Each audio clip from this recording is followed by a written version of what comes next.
Shalom saudara, hari ini luar biasa sekali ya. Kita memuji Tuhan, menyembah Tuhan, sangat luar biasa. Dan kita saudara jangan lupa selalu beribadah kepada Tuhan. Karena ibadah adalah mengandung janji dan ibadah adalah kekuatan Tuhan dan hidup kita. Apalagi hari-hari ini yang begitu terasa berat, tolong lampu nyalakan semua. Terasa berat, ya, banyak tekanan-tekanan, banyak resesi-resesi. Semakin banyak resesi, banyak orang semakin meninggalkan Tuhan, meninggalkan ibadah. Itu justru terbalik saudara. Semakin banyak resesi, tekanan hidup, pergumulan hidup, kita harus mencari Tuhan. Karena pertolongan hanya ada di dalam Tuhan. Amin saudara. Hari ini kita akan terus mengkhotbahkan tentang akhir zaman. Ya. Kalau yang lalu, coba klik slide-nya. Ya, kalau yang lalu-lalu kita telah belajar mengenai apa itu akhir zaman. Ya. Apa itu yang terjadi di akhir zaman. Bagaimana keadaan di akhir zaman. Bagaimana penghukuman, penghakiman, dan masa tribulasi. Bagaimana surga yang baru, langit yang baru, bumi yang baru. Dan bagaimana neraka kita terangkan semua sepanjang Oktober lalu sampai minggu lalu, saudara. Dan kita juga belajar mengenai pesan Tuhan di 7 gereja yang juga untuk kita semua. Tapi mungkin kita berkata, Pak, apa sih Pak tanda-tanda akhir zaman? Apakah kita sudah di akhir zaman atau belum Pak? Banyak orang menganggap remeh. Kita belum di akhir zaman. Dunia akan terus berlalu sampai selama-lamanya. Gak ada akhir zaman, gak ada zaman akhir, gak ada kesusahan apa-apa. Banyak orang tak mengerti. Yesus ngomong bahwa akan ada akhir zaman, ada kedatangan Yesus 2 kali. Tanda-tandanya Tuhan juga kasih, saudara. Maka hari ini saya rindu untuk memberitakan, kita belajar bersama-sama tentang tanda-tanda akhir zaman. Dan tanda-tanda akhir zaman ini, saya bagi di 3 bagian. Ya, yang pertama adalah keadaan manusia pada akhir zaman, yang akan kita bahas pada hari ini. Yang kedua adalah keadaan dunia atau bangsa-bangsa pada akhir zaman. Ketiga, keadaan alam pada akhir zaman. Ya, hari kita belajar, yang pertama adalah keadaan manusia pada akhir zaman. Kita buka ayatnya, 2 Timotius 3 ayat 1-5. Hari kita belajar 5 ayat saja. Ketahuilah bahwa pada hari-hari terakhir akan datang masa yang sukar. Manusia akan mencintai dirinya sendiri dan menjadi hamba uang. Mereka akan membual dan menyombongkan diri. Mereka akan jadi pemfitnah. Mereka akan berontak terhadap orang tua. Dan tidak tahu berterima kasih. Tidak mempedulikan agama. Tidak tahu mengasihi. Tidak mau berdamai. Suka menjelekkan orang. Tidak dapat mengekang diri. Garang. Tidak suka yang baik.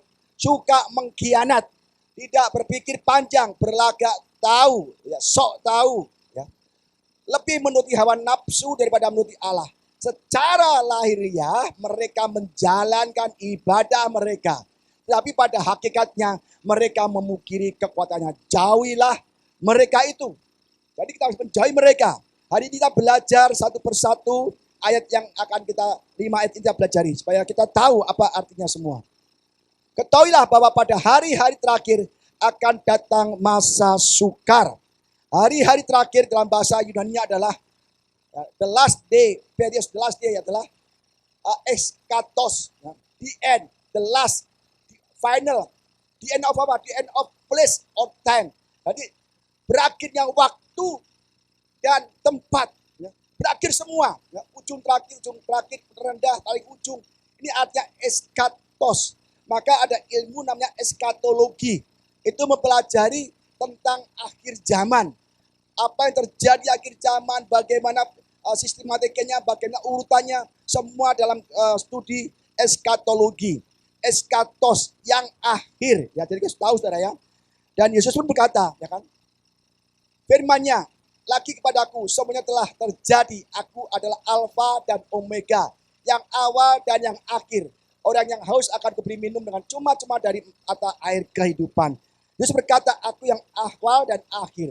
Jadi kalau ada awal, jadi ada yang akhir. Pasti saudara, ada kejadian, ada revelation, ada wahyu. Jadi dunia ini akan berakhir, waktu akan berakhir. Dunia, langit akan berlalu saudara. Jadi yang penting kita harus bersiap siaga, ya. Maka saya sering ajarkan tentang akhir zaman. Apa yang terjadi jika saudara tidak bersiap siaga? Resikonya sangat tinggi, sangat berat. Penyiksaan, aniaya, bahkan saudara harus mati dibunuh supaya saudara selamat. Kalau saudara menyangkal Yesus, saudara nggak selamat. Kalau saudara nggak menyangkal Yesus, harus dibunuh, disiksa. Itu resikonya. Sekarang zaman anugerah Tuhan. Saudara nggak perlu disiksa, nggak perlu diancam, nggak perlu disembelih, nggak perlu dibakar. Tapi percaya Yesus dan melakukan kehendak Tuhan, beribadah dengan rutin, dengan sungguh-sungguh, maka kita sudah akan terangkat ketika ada pengangkatan saudara. Banyak orang nggak percaya, Pak, nggak mungkin ada akhir zaman. Saya paling sebel deh Pak, kalau ada pendeta ngomong akhir zaman, akhir zaman. Bahkan ada pendeta-pendeta ngomong sama saya, Pak, ngapain sih khotbah akhir zaman? Nggak ada. Dari dulu kakek saya khotbah, bapak saya khotbah, gembala saya sekarang, itu mana akhir zaman? Nggak pernah ada. Itu hanya mitos, hanya ada terus di Bible, hanya untuk orang tertentu, untuk akademis, untuk murid teologi, bukan untuk secara umum Pak. Nggak ada saudara. Semuanya mengatakan, waduh nggak ada akhir zaman, nggak ada akhir zaman. Mereka menjadi pengejek-pengejek. Ada ayatnya sudah diterbuatkan ya. 2 Petrus 3 ayat 3 sampai 4. Yang terutama harus kamu ketahui ialah bahwa pada hari-hari zaman akhir. Ini zaman akhir. Hari-hari zaman akhir akan tampil pengejek-pengejek dengan ejekan-ejekannya. Yaitu orang yang hidup menurut hawa nafsunya. Yang mengejek ini adalah orang yang bukan percaya Yesus. Bukan percaya akan kedatangan Yesus. Dia menuruti hawa nafsunya. Kata mereka, di manakah janji tentang kedatangannya itu? Di manakah akhir zaman? Di manakah, kapankah Yesus datang kedua kalinya? Enggak ada itu. Sebab sejak bapak-bapak leluhur kita meninggal, segala sesuatu tetap seperti semula pada waktu dunia diciptakan. Mereka ngomong, 2000 tahun lalu, kitab ini ditulis, sampai sekarang, mana akhir zaman? Tidak ada perubahan, tidak ada perubahan. Mereka tidak mengenal akan perubahan-perubahan yang terjadi di dunia ini. Mereka anggap nggak ada perubahan, padahal kita nggak terasa kita mengalami perubahan, saudara. Mereka nggak percaya, semua sama Pak, dari dulu sekarang semua sama. Mereka akhirnya banyak yang berkhotbah tentang mujizat, berkat, pemulihan. Bagus, nah boleh. Tetapi yang penting kita harus menyiapkan jemaat untuk akhir zaman. Segala sesuatu tetap seperti semula katanya. Segala sesuatu tetap seperti semula. Apa benar? Saudara, zaman tambah hari tambah tahun tidak tetap seperti semula. Semula lebih enak. Kalau kita pikirkan zaman dulu ya, tahun 80-an ya, sama tahun sekarang enak mana kira-kira? Wah, dia belum lahir 80 kali ya. Aduh. Saya 80 waktu tahun 80, 85, 90 itu enak saudara. Ya kan? Orang pun juga enak. Punya anak 9 juga gak pernah berat. Ya kan? Saya anak ke-9 saudara. Kalau 8 aja anaknya, saya gak ada. Jadi saya bersyukur. Mama saya anak 9, kalau gak 9 saya gak ada saudara. Jadi dulu enak sekali. Kita beli bensin juga paling murah banget. Kita punya 2.000 rupiah bisa makan di warteg kenyang. Semuanya enak. Dan mereka hanya orangnya juga baik-baik, lugu-lugu. Zaman dulu teman tuh lugu semua. Zaman dulu orang-orang baik. Monggo, silahkan. Ya kan, kalau orang lewat, monggo, silahkan. Orang dulu ramah-ramah, baik-baik. Teman kita tulus-tulus. Dulu, sekarang saudara, teman makan teman loh. Jeruk makan jeruk saudara. Jadi hati-hati. Zaman sekarang itu berubah. Segala sesuatu tidak sama seperti semula. Dulu baik-baik. Orang gak ada tipu menipu. Wah sekarang kita teman gak urusan, yang penting cuan. Waduh saudara ngeri. Yang penting punya saya untung. Hati-hati dengan teman kita yang tidak kenal Yesus dengan sungguh-sungguh. Ke gereja bukan jaminan kita itu orang baik. Kita lihat buahnya saja. Buahnya apa? Dia dikejar kayak malaikat. Tapi di luar gimana? Dengan keluarganya, istrinya, suaminya. dengan tetangganya, cara kerjanya gimana. Jangan sekali berkumpul dengan orang-orang jahat begitu. Uji dulu. Kalau lagi butuh baik-baik. Semua baik kalau butuh. Dulu kalau baik memang baik. Sekarang kalau baik ada udang di balik batu, saudara. Hati-hati. Zaman dulu orang tulus. Apa-apa murah, apa-apa enak. Sekarang kita anak bocah takut-takut loh. Aduh, gak bisa uang sekolah. Gak bisa berkontrakan. Dulu gak kontrak pun bisa tidur, nebeng-nebeng enak, gampang kan. Sekarang mau kerja gak bisa. Tambah banyak orang, lapangan kerja tambah sedikit. Akhirnya apa? Lebih susah. Jadi itu perubahan zaman, keadaan manusia yang orang gak merasa. Dia pikir semua sejak dulu sama seperti semula. Saudara, benar-benar kita hidup akhir zaman. Apa yang terjadi di akhir zaman merubah karakter orang, saudara. Ya, jadi kita belajar apa itu akhir zaman, ya. Kedua yang kita belajar lagi tadi mengenai masa yang sukar. Masih ada satu. Ketahuilah bahwa pada hari-hari terakhir akan datang masa yang sukar. Masa sukar ini di dalam bahasa Inggrisnya, this know also that in the last days perilous times shall come. Artinya apa perilous time? Artinya adalah maksudnya kalepos, susah, masa bahaya, sangat banyak orang marah, banyak orang ganas, banyak orang namanya itu bengis, berbahaya. Dikatakan dalam bahasa aslinya, masa yang sukar adalah masa yang sulit, berbahaya, sangat banyak kejahatan. Itu yang sudah ada zaman sekarang. Jadi inilah akhir zaman, saudara. Banyak orang tidak merasakan perubahan-perubahan itu. Lihat aja, kemarin sempat WA saya, di mana tuh orang atau motor pakai apa tuh celurit, tinggal gebukin orang aja celurit, motor diambil. Aduh, begal di mana-mana. Itu benar-benar masa yang ganas, fierce, ganas. Jadi kita jangan anggap sama, saudara. Lain. Dulu-dulu gak ada banyak penyakit. Sekarang banyak penyakit. Ada pandemi COVID-19 lah, ada Delta lah, ada Omikron lah. Tantekron, nanti ada Nonakron. Semua banyak, saudara. Dan nanti ada lagi apa lagi. Ini terus bergulir banyak lagi masalah-masalah penyakit. Belum masalah penyakit ini menghambat pekerjaan kita. Kita susah. Banyak di PHK, banyak bangkrut. Banyak orang cerai karena bangkrut. Suaminya nggak kerja lagi, dicerai. Ada yang main dukun, ada yang main orang pintar. Dalam masa-masa sulit ini.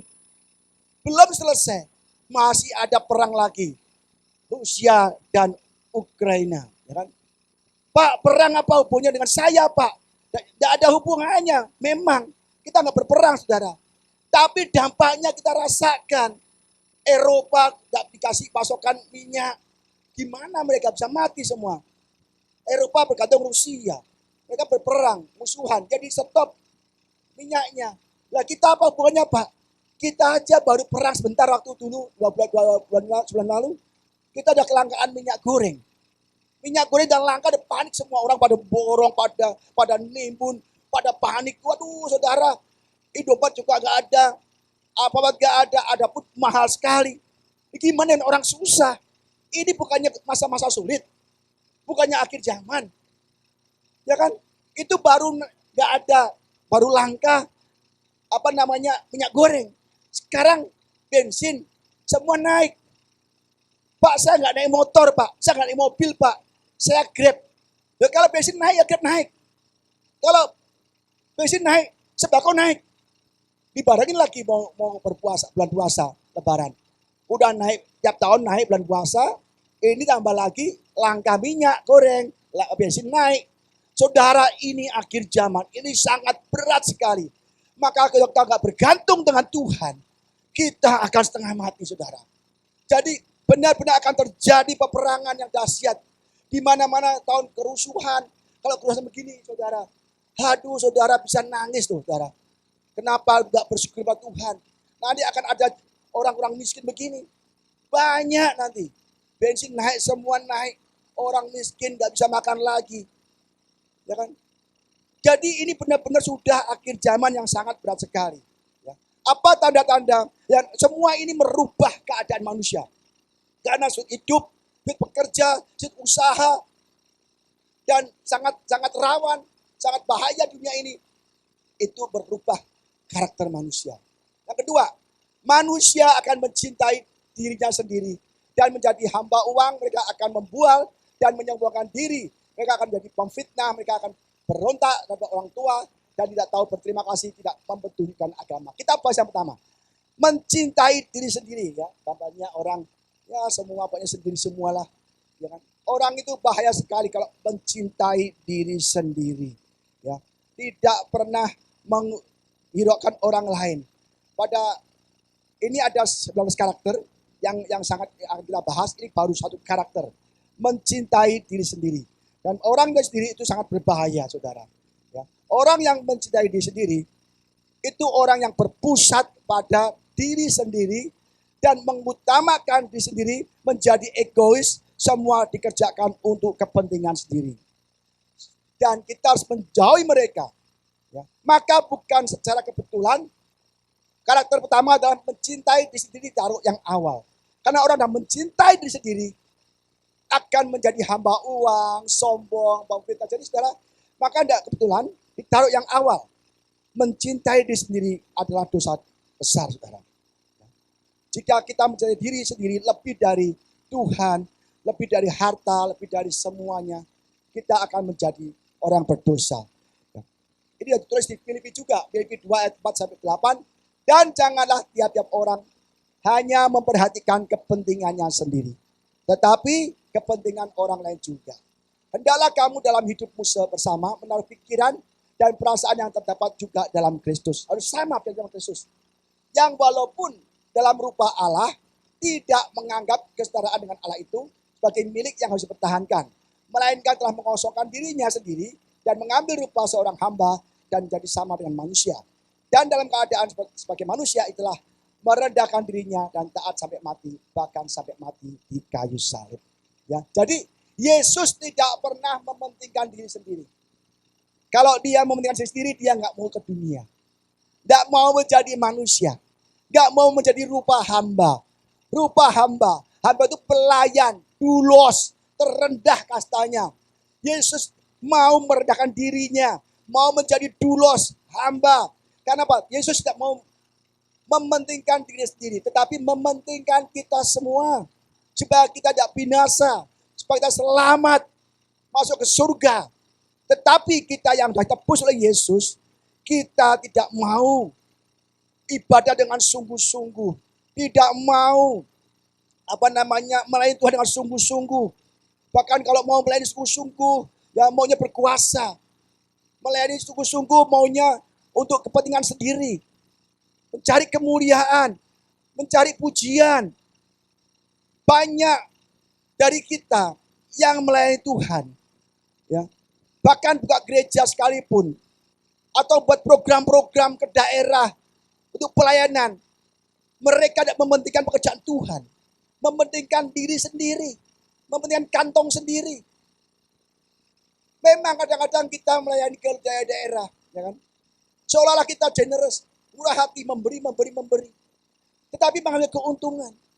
Bahkan jemaat di daerah menjadi alasan, menjadi objek untuk mencari keuntungan.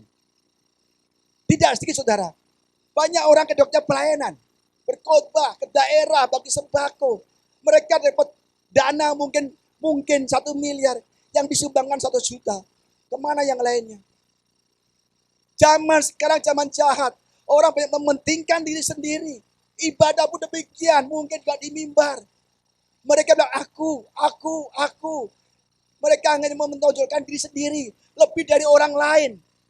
Itu namanya mementingkan diri sendiri, tidak mau mengalah. Yesus merendahkan dirinya sebagai rupa hamba, sebagai manusia. Paling rendah, Yesus tidak lahir di istana menjadi raja. Bisa nggak? Bisa. Dia nggak mau. Kita jadi contoh. Yesus sebagai contoh bahwa kita harus ikut Yesus adalah merendahkan dirinya. Dan dikatakan apa? Menyangkal diri, ya kan? Tadi apa? Menyerahkan haknya. Semua haknya kita serahkan, menyangkal diri kita. Yesus raja, anak Allah. Dia menyangkal diri sebagai raja, sebagai anak Allah. menjadi hamba untuk kita semua. Masa di gereja kita mau mencari kemuliaan, mencari kepentingan sendiri. Itu kita hindari. Kata Paulus, hindarilah mereka. Saudara, hati-hati. Sekarang kita banyak orang demikian. Semuanya pendiri sendiri, egois. Lu mati bodoh amat, buat pokoknya cuan. Di gereja pun bisa gesek-gesekan. Lu menonjol, sikat. Lu gak ikut gua sikat. Jadi saudara, hati-hati saudara. Ya. Yang kedua, masih ayat 2. Menjadi hamba uang. Waduh. Hamba uang, ya kan? Ini hamba Tuhan, ya. Alkitab, ini hamba uang. Pilih mana kira-kira saudara? Saudara kalau dikasih 1 miliar ya ke gereja mungkin semuanya bisa, mungkin. Bisa, udah Pak, gereja masih lain kali masih bisa Pak. Jangan kan 1 miliar lah, mungkin 1 juta aja. Hati-hati saudara, itu karakter hamba uang. Hamba uang kalau menjadi hamba, itu baik, kita tuannya. Kalau kita menjadi hamba uang Tuhan kita, itu berbahaya sekali saudara. Hati-hati, karena akar dari segala kejahatan ada cinta uang. Banyak orang nggak tahu, ya kan? Uang itu bisa berguna bagi pekerjaan Tuhan. Tapi uang juga bisa berguna untuk kesenangan kita sendiri, saudara. Lihat ya, ini bedanya. Maria Magdalena. Dia punya uang. Ini dia beli minyak narwastu. Gaji setahun. Dibelikan minyak. Untuk apa? Untuk supaya dia cantik. Ya kan? Ya kan? Apa dia supaya kasih minyak narwastu biar banyak cewek, cowok-cowok nempel. Ya kan? Itu minyak nyong-nyong. Ya, bukan minyak narwastu. Itu minyak pelet pengasih. Apa lupa jangan tahu namanya ya. Dia beli minyak yang sangat mahal. Dari setahun gaji manusia, gaji orang saat itu. Diberikan minyak untuk menyeka kaki Yesus. Bukan rambut Yesus loh, kaki Yesus. Kaki itu kan paling rendah. Bagian paling rendah dari manusia, tubuh manusia. Itu yang mahal, rambutnya untuk menyeka. Betapa rendahnya apa hati Maria Magdalena, saudara. Uangnya digunakan untuk kemuliaan Tuhan. Ini benar-benar hamba Tuhan. Sampai Yesus ngomong, dimanapun Injil diberitakan, namanya apa yang diperbuat akan tertulis. Maka sekarang kita bisa ngomong tentang kebaikan Maria Magdalena. Karena Yesus yang mengatakan, dimanapun Injil tertulis, apa yang dilakukan akan disebut orang. Atau yang ini saudara, nah ini, kalau ini memberikan uangnya, kalau ini menerima uang. Jadi uang itu bisa menjadi Tuhan, bisa menjadi hamba. Bisa jahat, bisa baik. Tergantung orang yang memilikinya. Tergantung orang yang mempunyainya. Tergantung orang yang menggunakannya. Orangnya itu yang penting. Maria punya uang diberikan minyak narwastu untuk Tuhan Yesus. Diberikan uang untuk menyalibkan Yesus. Jadi zaman sekarang banyak hamba uang ya. Jadi hati-hati ya. Surat Paulus pada Timotius demikian saudara. 1 Timotius 6 ayat 9 ayat 10. Tetapi mereka yang ingin kaya terjatuh ke dalam pencobaan, ya, ke dalam jerat dan ke dalam berbagai nafsu yang hampa dan yang mencelakakan, yang menenggelamkan manusia ke dalam keruntuhan dan kebinasaan. Karena akar segala kejahatan ialah cinta uang. Sebab oleh memburu uanglah beberapa orang telah menyimpang dari iman dan menyiksa dirinya dengan berbagai duka.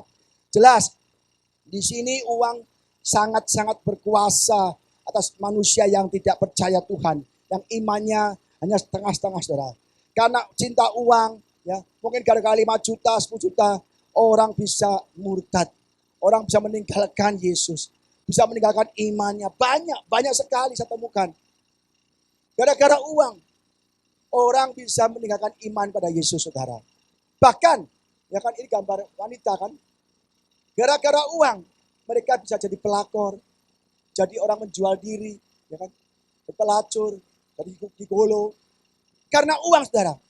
Karena uang bisa orang menjadi jahat, menjual imannya, dan masuk ke dalam pencobaan, ke dalam jerat, ya, dan ke dalam berbagai nafsu, yang akhirnya apa? Menyiksa diri dengan berbagai duka.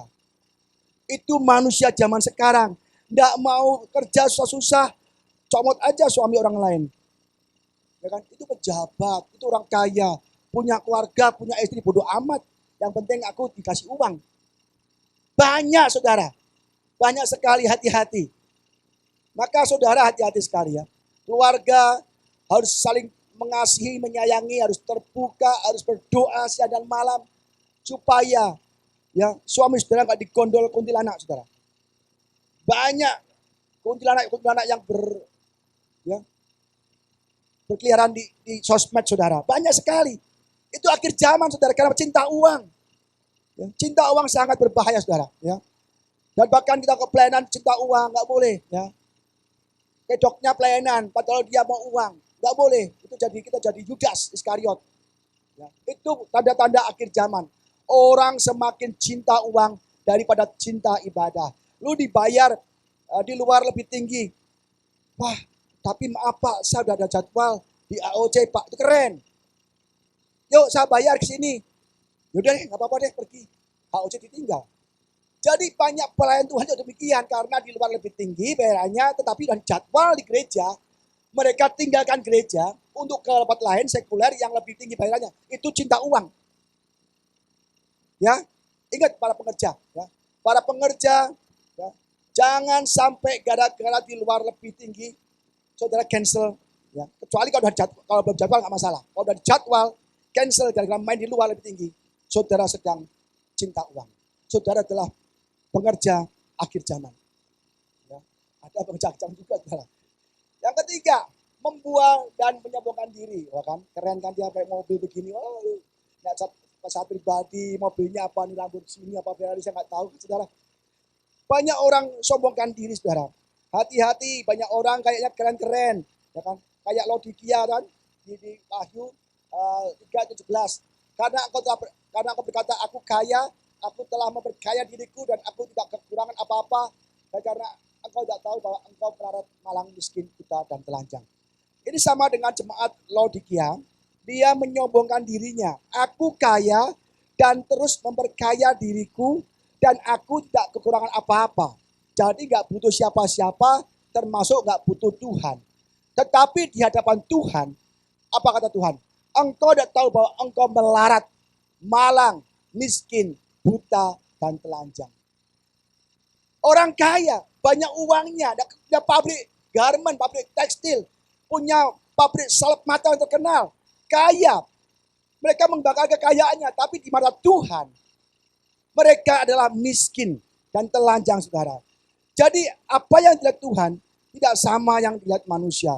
Jangan dikira kita kaya, tapi kita nggak beribadah. Kita kaya, tapi kita nggak pernah memberi. Kita kaya, tapi kita tidak pernah pelayanan. Kita kaya, tidak pernah punya saat teduh. Kita di hadapan Tuhan miskin. Tetapi orang sederhana, mungkin rumahnya di gang, kontrak-kontrak, ya kan, setahun bayar, tahun nggak bayar itu, tapi hidupnya setiap hari menyembah Tuhan, memuji Tuhan, ibadah sungguh-sungguh, pelayanan sungguh-sungguh, itu namanya kaya di hadapan Tuhan. Dan orang sombong pasti akan dihancurkan Tuhan. Ya, lihat saudara. Amsal 16 ayat 5. Setiap orang yang tinggi hati ada kekejian bagi Tuhan. Sungguh ia tidak akan luput dari hukuman. Orang sombong, tinggi hati, itu kekejian bagi Tuhan. Apa kekejian? Tuhan benci, muak orang sombong. Dan itu pasti akan dihukum Tuhan. Yesaya 5:15, maka manusia akan ditundukkan dan orang akan direndahkan. Ya, orang sombong akan direndahkan. Ngeri gak saudara? Ngeri gak? Kita merasa tinggi, terhormat, pandai, pintar, ya kan, talenta, karunia, pelayan Tuhan pintar. Tetapi itu kita akan direndahkan, kecongkaan, mendolimi kehancuran, dan tinggi hati mendolimi kejatuhan. Kita ingat yang beberapa minggu lalu tentang Nabukadnezar, raja yang hebat, kaya, berkuasa. Dia bangun kota megah, kota Babilonia. Dia ngomong apa? Oh, dia keren, dia hebat. Tapi Tuhan rendahkan. Dia bilang ini, bukankah itu Babel yang besar itu, yang dengan kekuatan kuasaku dan untuk kemuliaan kebesaranku telah kubangun dari kota kerajaan. Raja Nabukadnezar bangga, itu loh kota negeriku yang hebat, aku yang bangun. Itu megah, aku yang bangun. Itu semua untuk kemuliaanku. Belum selesai ngomong, sudah dijadikan Tuhan seperti binatang. Nabukadnezar mendadak menjadi seperti binatang, tinggal di hutan, makannya apa sudah rumput, apa minumnya embun. Di istana dia megah hebat, makannya mungkin lembu, sapi, domba, babi, ya kan semua kan kasih semua. Luar biasa, minumnya anggur. Itu dia istana. Tapi dia sombong, langsung ya orang-orang sombong akan direndahkan. Langsung dibuang. Maka kita jangan sombong. Udah pinter, ya kan? Khotbah, pinter musik, pinter sombong. Petanteng. Jalannya ngambang itu saudara. Kayak gak bisa mati saja. Jangan sombong. Kita akan disingkirkan Tuhan. Akan direndahkan. Kalau kita meninggikan diri, Tuhan akan rendahkan. Kalau kita merendahkan diri, Tuhan akan tinggikan. Dan semua akan ada penghukumannya saudara. Jadi kita hati-hati. Manusia akhir zaman selalu ingin ditinggikan. Selalu ingin dipuji. Selalu ingin dimuliakan. Itu ciri-cirinya. Orang demikian singkirkan saja. Ya, atau kita singkirkan diri kita dari mereka. Masih dua nih. Mereka akan menjadi pemfitnah. Ya. Nah ini akhir zaman. Mereka kayaknya di gereja. Tapi suka memfitnah orang. Menghancurkan sesamanya, teman-temannya. Temannya mau naik, dibegal. Ya, dihancurkan, difitnah supaya yang naik. Banyak sekali demikian saudara. Bahkan Paulus pun juga demikian. Dia khotbah di Efesus, di Asia Kecil. Banyak orang memfitnah dia. Memfitnah. Siapa minta orang-orang yang tidak mau terima Tuhan Yesus, tidak mau dengar nama Injil, nama Yesus, difitnah. Maka banyak orang dunia yang tidak suka ibadah, nggak suka firman, maunya memfitnah terus, ngaco terus saudara. Dan itu pun juga dialami Yesus sejak Yesus di dunia dulu. Lihat nih. Matius 26 ayat 29. Imam-imam kepala malah seluruh mahkamah agama mencari kesaksian palsu terhadap Yesus supaya ia dapat hukum mati. Bayangkan. Imam-imam kepala, ahli Taurat, orang Farisi, semua adalah orang rohani. Dia berusaha mencari orang-orang untuk memberikan kesaksian palsu supaya Yesus bersalah dan dihukum mati. Tapi apa buktinya? Kita lihat berikutnya. Markus 14 ayat 56. Banyak juga orang yang mengucapkan kesaksian palsu terhadap dia.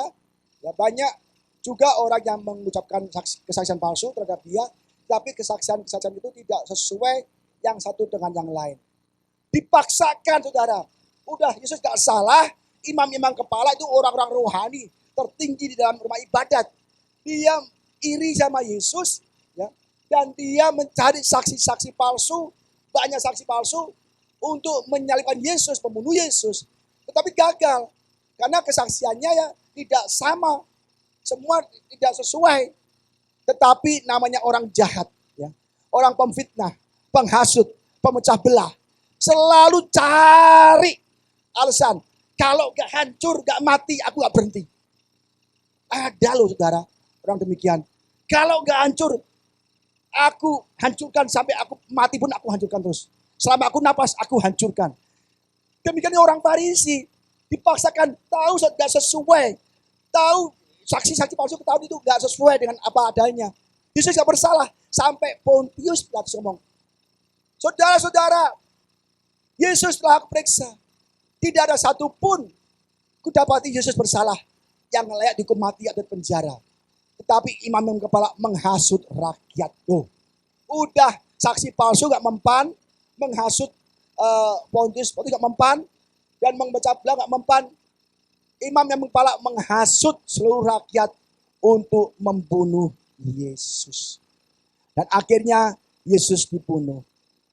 Jadi orang kalau sudah memfitnah, jahat, iri hati, itu menyerang sampai benar-benar yang diserang itu mati atau disalibkan. Sudah tahu saksi palsu itu gak berguna, gak valid. Tetap aja menghasut rakyat, salibkan dia. Salibkan dia. Aduh saudara, zaman sekarang demikian saudara, hati-hati. Banyak orang menyerang kita, lebih baik kita diam saja. Orang menggosip kita, fitnah kita diam saja. Semakin kita menjawab, semakin jawabannya digunakan untuk melawan kita. Diam saja, biar Tuhan yang menghukum sendiri. Biar Tuhan yang menghukum mereka sendiri. Diam dan berdoa. Tuhan, aku serahkan segala orang-orang yang menyerang kami. Biarlah mereka menyerang kami, tapi kami percaya Tuhan yang adil. Amin saudara. Yang kelima, mereka akan berontak terhadap orang tua dan tidak tahu terima kasih. Kita bahas dulu orang berontak terhadap orang tua ya. Zaman ini banyak orang berontak ya. Ini kita lihat dulu Mika dah ngomong juga. Sebab anak laki-laki menghina ayahnya. Anak perempuan bangkit melawan ibunya. Menantu perempuan melawan ibu mertuanya. Musuh orang lain ialah orang-orang seisi rumahnya. Nah saudara, jadi Mika sudah bernubuat ya, tentang hal ini. Manusia-manusia akhir zaman, anak-anak akhir zaman akan melawan orang tuanya.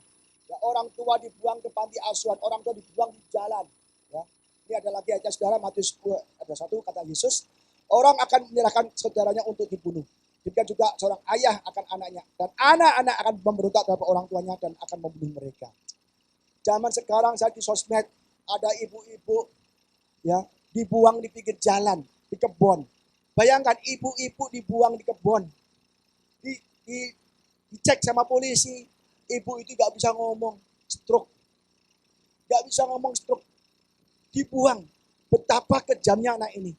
Waktu lahir, ya masa kecil dipelihara, disekolahkan, diberi makan, ya, bekerja, sukses.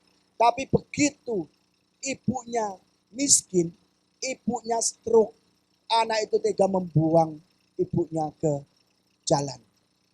Ini bukan sekali, sering sekali anak membuang ibu atau bapaknya yang sudah bisa apa-apa. Paling juga mereka juga buang di panti asuhan. Banyak ibu-ibu dibuang di panti asuhan. Dan ditinggal begitu saja, gak dibayar bulanannya, gak diapa-apain. Udah bodo amat. Soalnya tuh dia gak tahu apa-apa. Ya akhirnya di panti asuhan juga disiksa lah, bukan disiksa, diperlakukan yang gak baik lah, gak bayar-bayar sih. Saudara kadang-kadang begini saudara, banyak orang, anak-anak yang sudah dewasa, sudah bekerja, lihat ibunya gak berguna, sakit penyakit ada pada mereka. Bukannya dirawat, tapi malah dikirim ke panti asuhan. Ya kalau Pak asuhannya baik, kalau gak baik gimana saudara? Itu benar-benar tega sekali. Dia orang anak-anak zaman sekarang, anak-anak yang murtad, ya.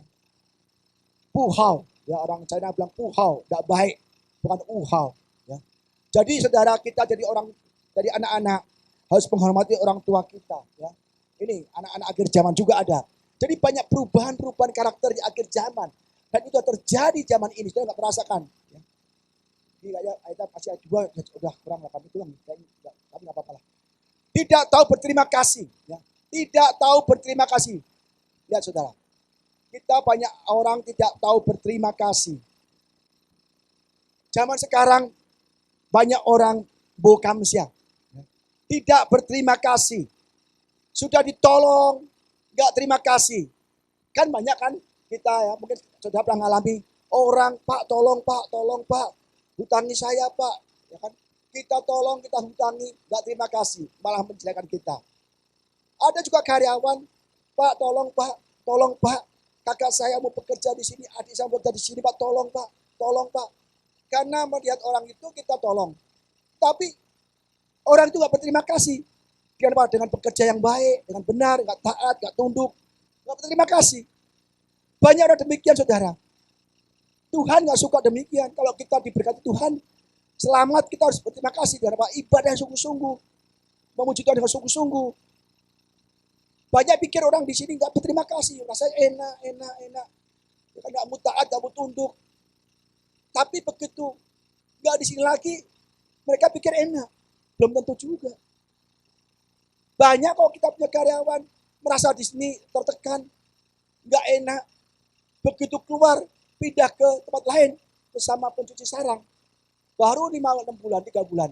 Udah pada ngebel, minta balik. Dipikir di sini nggak enak. Kami banyak enak. Pada pindah mereka. Karena itu. Tetapi saudara, ketika pindah tempat lain, lebih nggak enak lagi. Lebih nggak bebas lagi. Lebih nggak berkreasi lagi. Dan mereka menyesal, dia mau baik lagi, sudah nggak bisa lagi. Sudah terlambat sudah kau datang padaku. Kenapa? Sudah dikasih tahu, gak mau taat, gak mau tunduk, sering terlambat. Akhirnya mereka ditegur, akhirnya kita keluarin, dia pindah tempat lain, dia keluarin, dia pindah tempat lain. Tapi akhirnya mereka balik lagi, kita gak terima saudara. Kami sudah diisi oleh orang lain. Ya. Kalau soal ngomong gak berterima kasih, kita identik dengan 10 orang kusta. Lukas 17 ayat 14-19.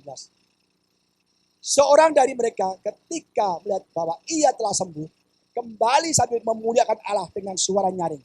Lalu tersungkur di depan kaki Yesus dan mengucap syukur padanya. Orang itu adalah orang Samaria, orang asing. Lalu Yesus berkata, bukankah ke-10 orang itu sebenarnya telah menjadi tahir? Di manakah yang 9 orang itu? Tidak adakah di antara mereka yang kembali untuk memuliakan Allah selain daripada orang asing ini? Lalu dia berkata kepada orang itu, pergilah, imanmu telah menyelamatkan engkau. Yaitu whole, make you whole.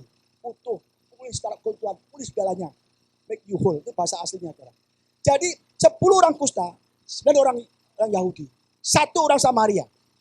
9 orang Yahudi tidak kembali ngomong, Yesus kamsia ya. Enggak. Yesus nanyakan loh. Yesus mau orang itu berterima kasih. Kalau enggak mau berterima kasih, masa itu tanyakan di manakah 10 orang tadi? Bukankah sembuh?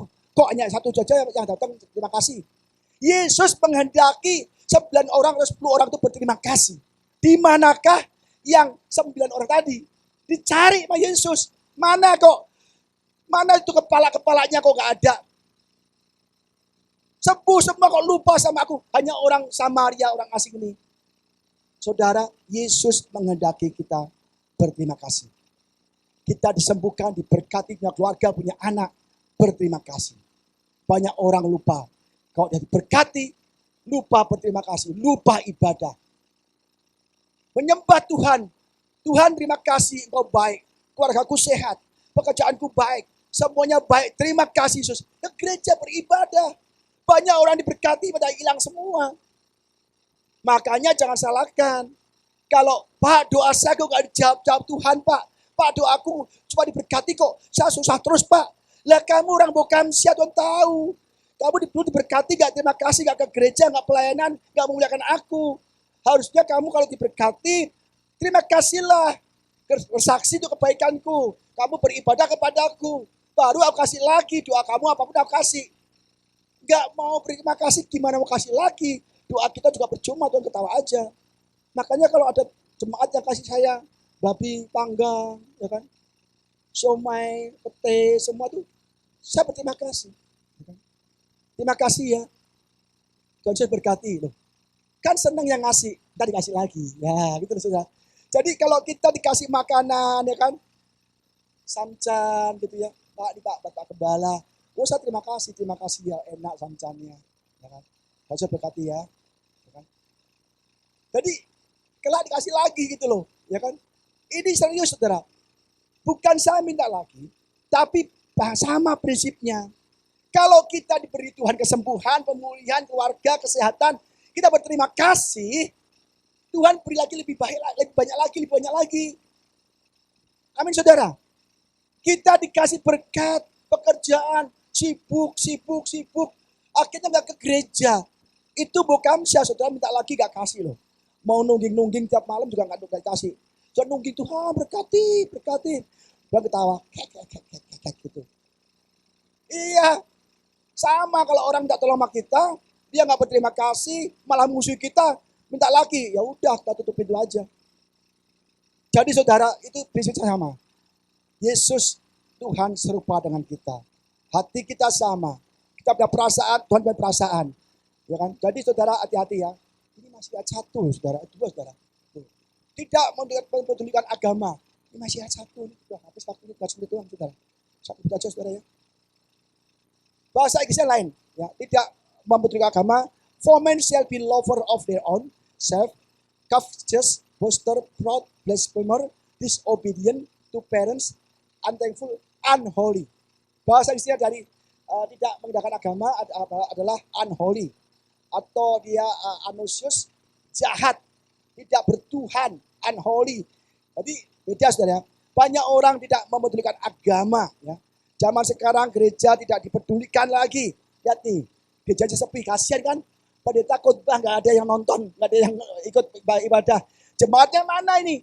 Kan kasihan, ya kan? Saya bayangkan kalau saya khotbah di sini, yang datang 1 orang.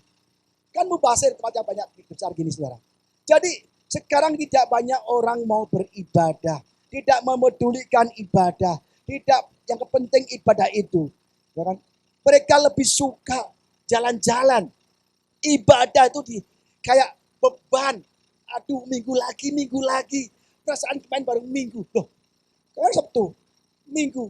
Tapi orang kalau cinta Tuhan, kapan ya minggunya? Kapan ya? Dia rindu kangen. Karena kesukaan. Mengiring Yesus. Itulah kesukaan hatiku.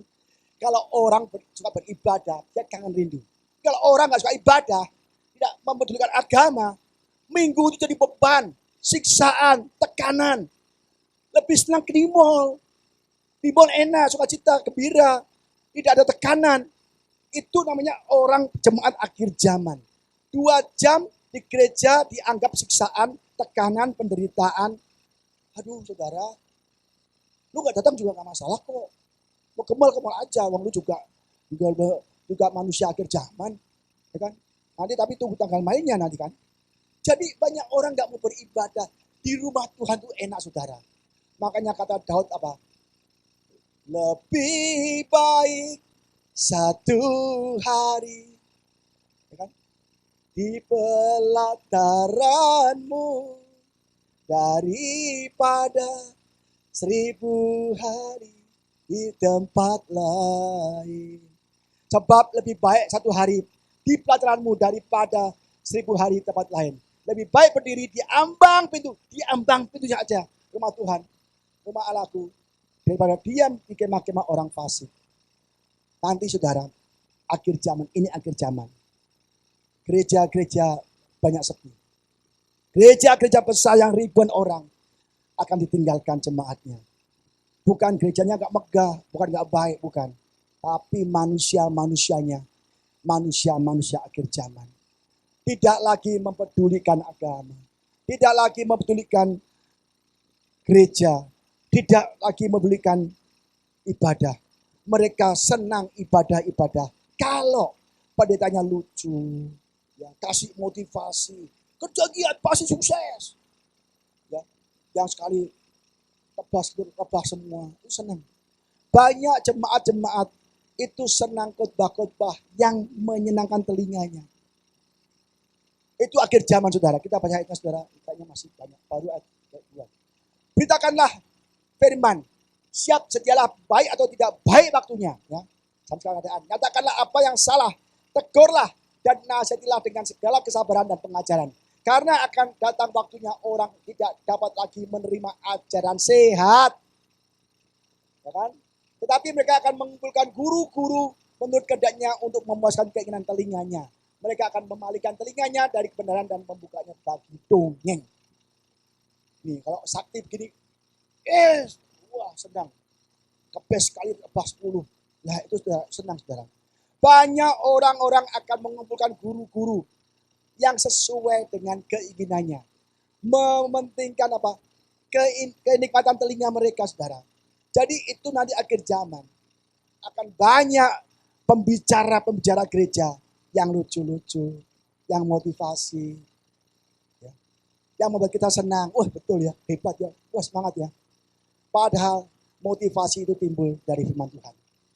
Kalau kita cinta firman Tuhan, iman bangkit, dan kita punya hikmat Tuhan, maka apapun yang kita kerjakan, Tuhan buat berhasil dan beruntung saudara. Amin saudara. Ini kayaknya kita putih saudara. Ayat 3, ayat 5, ayat 3. Tidak tahu mengasihi, tidak mau berdamai. Tidak tahu mengasihi. Zaman sekarang sudah tidak ada kasih lagi. Sampai Yesus ngomong, adakah kasih di bumi ini? Padahal kasih, mengasihi adalah perintah Yesus untuk murid-muridnya. Kita lihat ya. Yohanes 13 ayat 4-5. Aku memberikan perintah baru pada kamu, yaitu supaya kamu saling mengasihi. Bukan saling menyerang. Bukan saling menghasut. Bukan saling memfitnah. Saling mengasihi. Sama seperti aku telah mengasihi kamu. Demikian juga kamu saling mengasihi. Dengan demikian semua orang akan tahu bahwa kamu dan murid-muridku, yaitu jikalau kamu saling mengasihi. Ciri murid Yesus adalah saling mengasihi. Kalau orang saling menyerang itu bukan murid Yesus, jelas saudara. Jadi ini ciri-ciri orang-orang akhir zaman. Ya. Kita bahas seperti lagi. Ya. Tidak mau berdamai. Ya. Banyak budame suka menjelekkan orang, tidak dapat mengangkat diri, garang, tidak suka yang baik. Kita cepat saja karena waktu nggak cukup ya. Jadi tidak mau damai. Padahal kalau kita suka berdamai, itu kita disebut anak-anak Tuhan, anak-anak Allah. Ya. Matius 5:9, berbahagialah orang yang membawa damai, karena mereka akan disebut anak-anak Allah. Jadi jelas saudara, di akhir zaman ini kalau orang yang suka ribut, suka berantem, suka menyerang, suka menghancurkan, itu jelas-jelas bukan anak-anak Allah. Itu bukan anak-anak Allah, itu jemaat orang-orang akhir zaman. Manusia akhir zaman. Mereka jahat. Dan jangan kita kumpul dengan mereka, karena mereka jahat sekali. Ya. Jangan sekali saudara. Jadi benar-benar kita harus terus belajar supaya kita menjadi anak Tuhan yang baik, yang sesuai firman Tuhan hidupnya. Jangan sampai kita menjadi orang yang jahat. Amin saudara. Yang saya percaya tempat ini tidak ada lagi orang-orang yang demikian. Ya, semuanya baik-baik. Karena Tuhan ada proses gereja ini sekitar 6 tahun. Dan tahun ke-7 nanti, tahun penuaian jiwa-jiwa yang besar. Banyak jiwa akan percaya dan akan dibaptis. Ya. Roma 3:12, semua orang telah menyeleweng. Mereka semua tidak berguna, tidak ada yang berbuat baik. Seorang pun tidak. Ya. Mereka saat ini tidak suka yang baik. Tidak suka yang berbuat baik.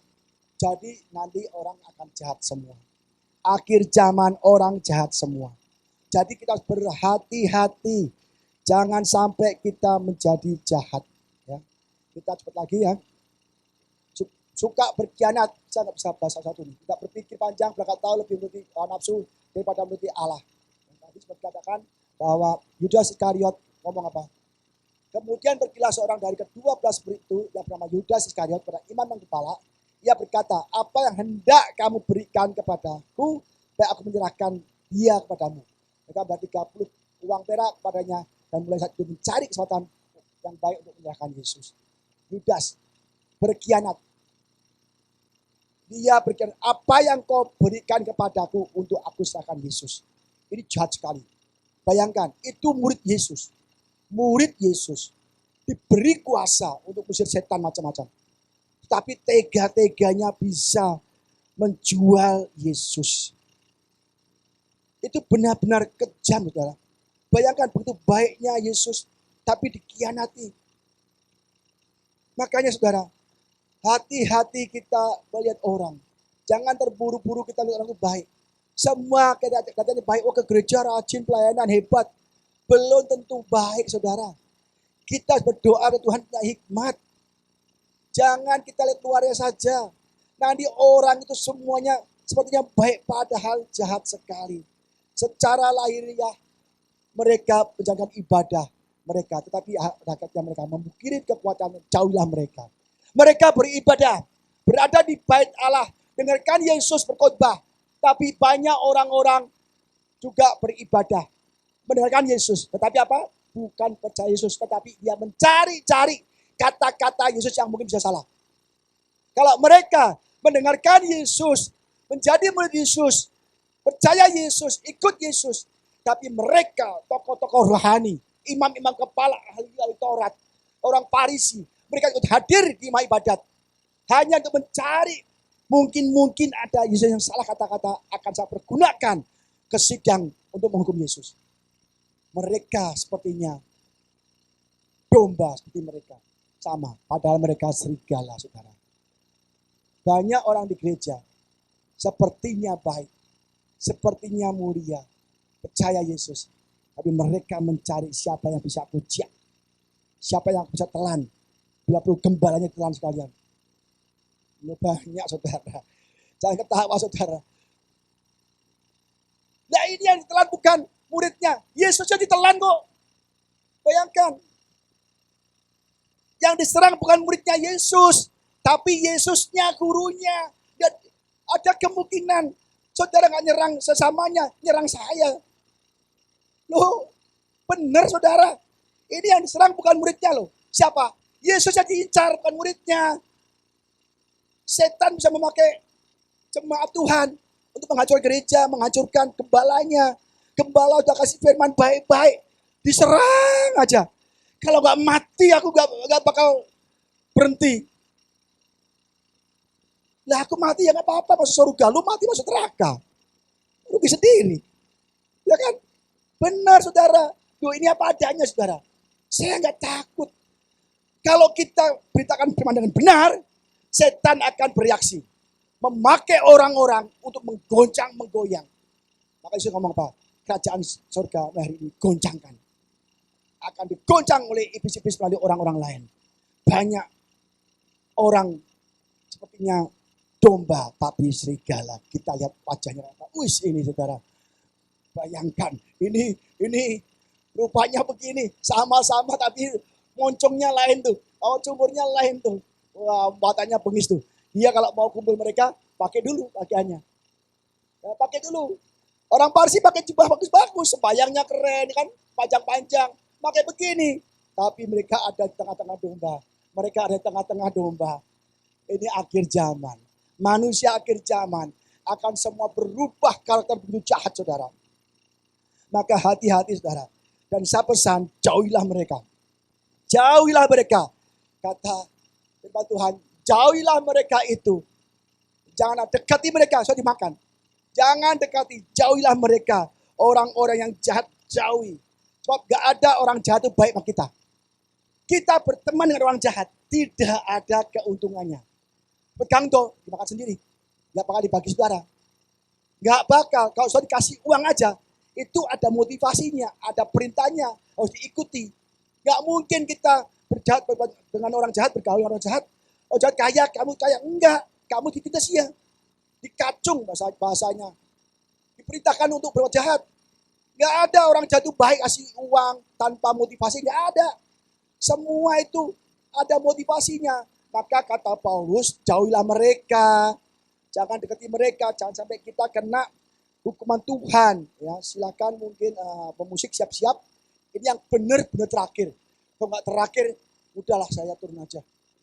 Memang terakhir saudara ya. Roma 1 ayat 8-2. Ini saya rangkum di sini, ada rangkumannya Roma. Dan karena mereka tidak merasa perlu untuk mengakui Allah, maka Allah menyerahkan mereka kepada pikiran-pikiran yang terkutuk. Dan mereka gak suka Allah, gak suka Tuhan, gak percaya Tuhan. Maka diserahkan pada dosa-dosa mereka. Sehingga mereka melakukan apa yang tidak pantas. Penuh dengan rupa-rupa kelaliman, kejahatan, keserakahan, kebusukan. Penuh dengan dengki, pembunuhan, perselisihan, tipu muslihat, dan kefasikan. Mereka adalah pengumpat, pemfitnah, pembenci Allah, kurang ajar, congkak, sombong, pandai, dan kejahatan. Tidak taat pada orang tua, tidak berakal, tidak setia, tidak penyayang, tidak mengenal belas kasihan. Sebab walaupun mereka mengetahui tuntutan hukum Allah, yaitu bahwa setiap orang yang melakukan hal-hal demikian patut dihukum mati. Mereka bukan saja melakukan sendiri, tetapi mereka juga setuju dengan mereka yang melakukannya. Jadi orang-orang jahat, itu pasti jahat. Orang jahat, semuanya jahat. Tidak pernah menjadi baik. Mereka tahu hukum Allah, tapi dia melakukan. Tidak hanya melakukan, tapi menyetujui orang berbuat jahat. Ini sudah ada semua saudara. Sudah dituliskan di kitab Roma oleh Paulus. Jadi akan timbul nanti zaman sekarang itu orang-orang yang jahat. Maka mulai hari ini, ya WL siap ya. Kita harus berkata, Yesus, selidiki hatiku. Apakah aku benar-benar mengasihi Engkau, Yesus? Selidiki aku Tuhan. Apakah aku benar-benar cinta Engkau? Kalau aku belum cinta Engkau, Yesus, belum mengasihi Engkau sungguh-sungguh, aku akan berjuang seumur hidupku supaya aku kedapatan setia kepada Engkau sampai akhir hidupku Tuhan. Amin saudara. Inilah ciri pertama atau tanda-tanda pertama akhir zaman. Manusia akan berubah secara drastis, secara total. Yang dulu baik sekarang menjadi jahat semua saudara. Jadi kalau sudah belajar mengenai ayat-ayat ciri-ciri orang jahat, orang-orang akhir zaman. Kalau sudah tahu, oh Pak itu teman saya Pak, jauhi mereka. Pak itu tetangga saya, jauhi mereka. Pak itu